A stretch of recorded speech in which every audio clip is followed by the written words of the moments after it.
आता कशाचे सर? किसान सन्मान निधी अंतर्गत हो सर. पीएम किसानचे? 2 एकर जमीन घेतली सर त्या पैशावर मी आता. काय बोलताय? 2 एकर जमीन घेतली म्हणलं त्या पैशावर. काही उरलेले एक तुम्हाला प्लॉट चालू आहे आता. हॅलो, हा बोला. म्हटलं ते 2 एकर जमीन झाली, आता एक प्लॉट व्हायचं ना काही.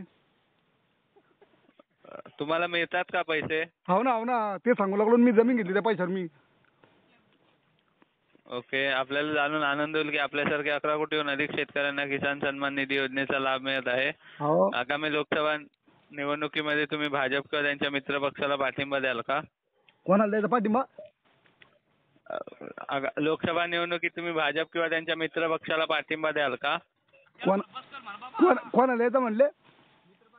भाजपला द्याल का तुम्ही पाठिंबा? कशामुळे द्यायचा? तुम्ही सर म्हणजे तुम्ही द्याल की नाही? अहो कशामुळे द्याय ना? का ते अजितदादाला त्याच्यात घेतलं म्हणून द्यायचा, का भुजबळ त्याच्यात घेतले म्हणून द्यायचा, का सारे चोट्टे एकत्र आला म्हणून द्यायचं त्यांना? कारण काय तुमचं? कशामुळे द्यायचं कशामुळे पाठिंबा त्यांना? आम्हाला एक कारण सांगा ना.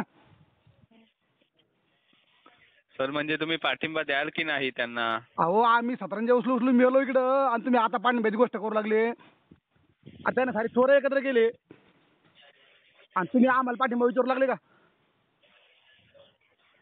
ओके. हा, तुम्ही आम्हाला पाठिंबा विचारू लागले. अहो यांना पाठिंबाच नाही यांना.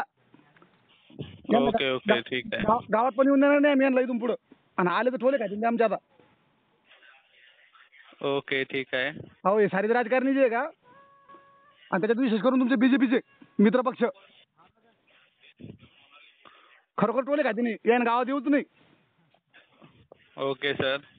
हो हो. आणखी काही मत पाहिजे का? ठीक आहे सर, माहिती दिल्याबद्दल धन्यवाद.